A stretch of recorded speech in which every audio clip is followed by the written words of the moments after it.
अस्सलाम वालेकुम व्यूअर्स, मैं हूं उमा सुल्तान। आज मेरे किचन में बना है बहुत ही मज़ेदार सा सेवइयों का बहुत ही ज़बरदस्त किस्म का खिला-खिला ज़र्दा। तो चलें बनाना स्टार्ट करते हैं। ये पूरा पैकेट लिया है मैंने सेवइयों का।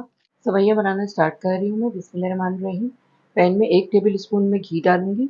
1 टेबल स्पून मैंने पिस्ते लिए हैं, 2 टेबल स्पून मैंने बादाम लिए थे और इसके भी 2 पीस कर लिए हैं। 1 टेबल स्पून मैंने किशमिश ली है। लो फ्लेम पे मैंने 2 मिनट इसको फ्राई कर लिया। अब इसी पैन में 5 टेबल स्पून मैं घी डालूँगी। 3 अदद मैंने इलायचियाँ ली हैं। अब इसमें ये सेवइयाँ शामिल करेंगे। हल्की आँच में सेवइयों को मैंने 4 से 5 मिनट फ्राई कर लिया है। अब इसमें शामिल करूँगी पौना कप चीनी। इतना मिक्स करना है कि चीनी मेल्ट हो जाएगी। 2 मिनट मैंने इसको मिक्स कर लिया है अच्छी तरह से।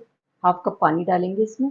पानी डाल के इसको मैंने मिक्स कर दिया है। हल्की आँच पे मैं इसको 5 मिनट के लिए कवर करके रख रही हूँ। ये देखिए इसका पानी ड्राई हो गया है। इसको मिक्स कर लेंगे, ऊपर-नीचे करेंगे इस तरह से। अब इसमें शामिल करेंगे ड्राई फ्रूट्स। अब इसमें ज़ाफ़रानी एसेंस शामिल करूँगी, 2 ड्रॉप्स डालूँगी। मिक्स कर देंगे इसको। बहुत ही मज़ेदार सा ये सेवइयों का ज़र्दा तैयार हो गया है।